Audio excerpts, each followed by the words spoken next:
الله الرحمن الرحيم وصلى الله على النبي الكريم وعلى آله وصحبه وبارك وسلم.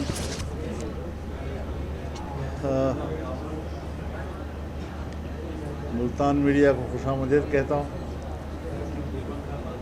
خواہش تھی کہ ملتان آیا ہوں تو آپ سے مل لوں، اور اسلام آباد کے ہنگامہ خیز ماحول کے بعد میں پہلی پریس کانفرنس آپ کے ہاں سے کر رہا ہوں. تو بہرحال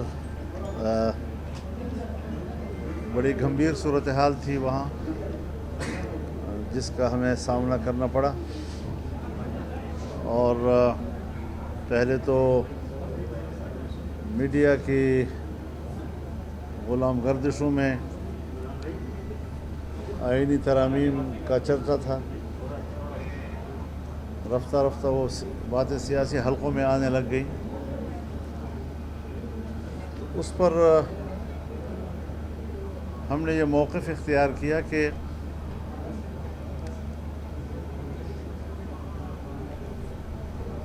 بجائے اس کے کہ ہم شخصیات کو سامنے رکھتے ہوئے آئین میں ترمیم کریں، کیوں نہ ہم عدالتی اصلاحات کی طرف جائیں.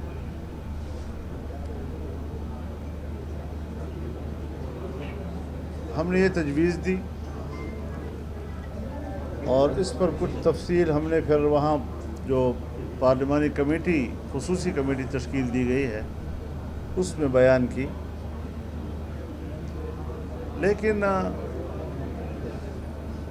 ہر چند کے وہ یہ کہہ رہے تھے کہ جی اب ہم تو ججوں کی مدت ملازمت میں اضافے کا تجویز بھی واپس لے رہے ہیں، ججوں کی تعداد میں اضافے کی تجویز بھی واپس لے رہے ہیں، اور ایک فیڈرل کانسٹیٹیوشنل کورٹ، اس کی آپ کی تجویز کو ہم قبول کر رہے ہیں، تو آپ ہمارا ساتھ دیں. لیکن ہم نے کہا کہ جی یہ تو عنوان ہے، ایک اصولی گفتگو ہے جو میں نے کی ہے. جب آپ ڈرافٹ دکھائیں گے، مسودہ ہمارے سامنے آئے گا، تب بات ہوگی کہ آپ نے اس میں کیا تفصیلات طے کی. حکومت کسی قسم کا مسودہ دینے کے لیے آمادہ نہیں ہو رہی تھی. غالباً ایک کاپی انہوں نے پیپلز پارٹی کو دی تھی، اور بالآخر خدا کر کے ایک کاپی انہوں نے ہمیں بھی مہیا کی. میں یقین سے نہیں کہہ سکتا کہ ان کی کاپی اور ہماری کاپی ایک جیسی ہوگی یا اس میں کچھ فرق ہوگا. اور جو کاپی ہمیں مہیا کی گئی ہے، اس کے بعد معلوم یہ ہوا ہے کہ اب اس کے بعد جو نئی کوئی اس کی کاپی آئی ہے، اس میں بھی کچھ فرق ہے، اور کچھ اس میں کچھ چیزیں کاٹی گئی ہیں، کچھ اضافہ کی گئی ہیں. تو ایسے جیسے بالکل کوئی تیاری نہ ہو، اور وہ بغیر تیاری کے ایوان سے توقع رکھ رہے تھے کہ ہمیں سپورٹ کیا جائے. تاہم جب ہمیں کاپی مہیا کی گئی اور ہمارے وکلاء نے اس کو دیکھا، تو ہمیں بہت افسوس ہوا اس بات پر کہ آئین جو ہر شہری کے بنیادی حقوق کا تحفظ کرتا ہے،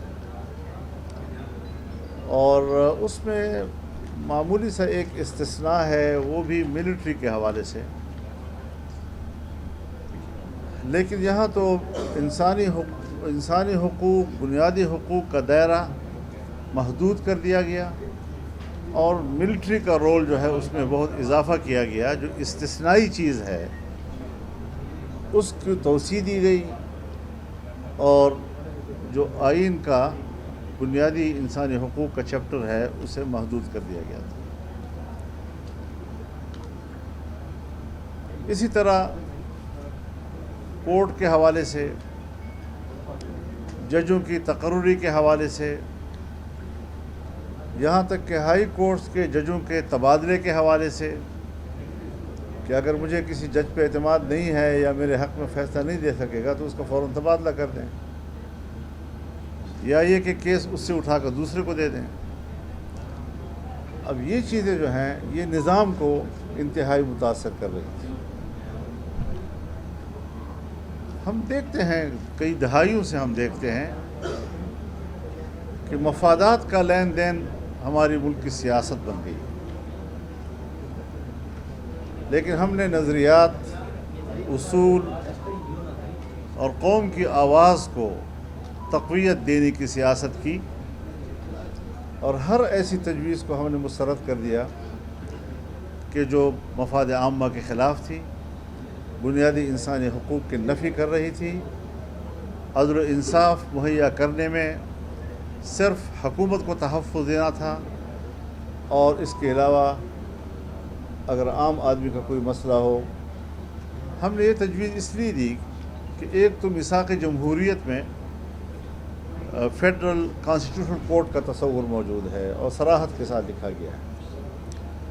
دوسرا یہ کہ سپریم کورٹ میں اس وقت جو عام لوگوں کے کیسز ہیں، کوئی 60,000 کیسز اس وقت پینڈنگ پڑے ہوئے ہیں، اور پورے ملک میں اگر دیکھا جائے چھوٹی عدالتوں سے لے کر بڑی عدالتوں تک 24 لاکھ کیسز جو ہیں وہ پینڈنگ پڑے ہوئے ہیں۔ نسلیں جو ہیں وہ آگے بھگتتی ہیں اس چیز کو، اور مقدمات ختم نہیں ہو پا رہے۔ تو اس حوالے سے ایک دلیل تھی کہ ایک کانسٹیٹیوشنل کورٹ موجود ہو تاکہ سیاسی معاملات، آئینی معاملات، حکومت اور کسی ادارے کے درمیان کوئی معاملہ ہو جائے تو وہی کیس وہ نمٹاتے رہے، باقی پبلک کے جو کیسز ہیں وہ تیزی کے ساتھ آگے بڑھتے رہے اور جلد انصاف لوگوں کو مہیا ہوتا رہے۔ تو اس حوالے سے جو مسودہ ہمیں دیا گیا تھا، اس وقت تک تو ان کے پاس اکثریت نہیں تھی، اور دار و مدار جمعیت علماء اسلام کے ممبران پر تھا۔ جمعیت علماء اسلام نے واضح طور پر کہا کہ ہم مطمئن نہیں ہیں اور ہم اس مسودے کو ووٹ دینے سے معذور ہیں۔ اب بلاول صاحب بھی تشریف لائے تھے میرے پاس، اور ان کے اور ہمارے درمیان بھی بات چیت ہوئی، اور اس پر اتفاق ہوا کہ ہم بھی ایک مسودہ بنا لیتے ہیں، وہ بھی ایک ڈرافٹ تیار کر لیں گے، پھر ہم ایک دوسرے کے ساتھ شیئر کریں گے۔ ہم اتفاق رائے چاہتے ہیں، پارلیمنٹ کا کام یہی ہے کہ وہ قانون سازی کرے، آئین سازی کرے، ترامیم کرے، قانون پاس کرے، یہ جاب ہے ہمارا، اور اس پر ہم کسی قسم کا قدغن بھی قبول کرنے کو تیار نہیں ہیں۔ لیکن اداروں کے درمیان اگر طاقت کا توازن بگڑتا ہے تو وہ بھی ملکی نظام کو تہس نہس کر سکتا ہے۔ اس لیے ہم اس بات پر زور دے رہے ہیں کہ ہر ادارے کا ایک اپنا دائرۂ کار ہے جسے آئین متعین کرتا ہے، اور اگر ہر ادارہ اپنے دائرۂ اختیار کی حد تک خود کو محدود رکھے گا تو اپنا اپنا کردار بڑے خوش اسلوبی کے ساتھ وہ کر سکیں گے، اور ورنہ تو پھر ایک ادارہ دوسرے ادارے کے مقابلے میں طاقتور بننے کی کوشش کرے گا، اور اس لڑائی میں ملک کمزور ہو جاتا ہے۔ چنانچہ آج ہم دیکھ رہے ہیں کہ جب سے اسٹیبلشمنٹ نے طاقتور بننے کی کوشش کی، انتخابات پر اثر انداز ہونے کی کوشش کی، اپنی مرضی کی حکومتیں لانے کی کوشش کی، تو آج اس کا نتیجہ یہ ہے کہ ملک ہر لحاظ سے کمزور ہو گیا ہے۔ اقتصاد کے لحاظ سے کمزور، انصاف کے لحاظ سے کمزور، عدالتوں کو مزید کمزور کیا جا رہا ہے۔ اور میں ایک بات انتہائی دکھی دل کے ساتھ کر رہا ہوں کہ میں نے اپنی زندگی میں وہ دن بھی دیکھے ہیں جب فوج کے خلاف کوئی بات سننے کو تیار نہیں تھا، اور آج بدقسمتی سے میں وہ دن بھی دیکھ رہا ہوں کہ فوج کے حق میں کوئی بات کرنے کو قبول نہیں کر رہا ہے۔ ایسا کیوں ہے؟ یعنی یہ ہمارے لیے بھی دکھ کی بات ہے۔ ہم بھی سمجھتے ہیں کہ ہمارے اداروں کا احترام ہو، فوج کا احترام ہو، عدلیہ کا احترام ہو، پارلیمنٹیرینز کا احترام ہو، اور وہ اپنے ضمیر کے مطابق کام کریں، اپنے دائرے کے اندر رہتے ہوئے کام کریں، تو میرے خیال میں پھر ملک بھی طاقتور ہوگا، عوام بھی مطمئن ہوں گے، اور ملک کا نظام ٹھیک چلے گا۔ بلاول نے آپ کی تدابیر سے کس حد تک اتفاق کیا ہے، اور کوئی ٹائم پیریڈ بھی طے ہوا ہے کہ بلاول صاحب اور آپ کب تک متبادل تدابیر تیار کریں گے؟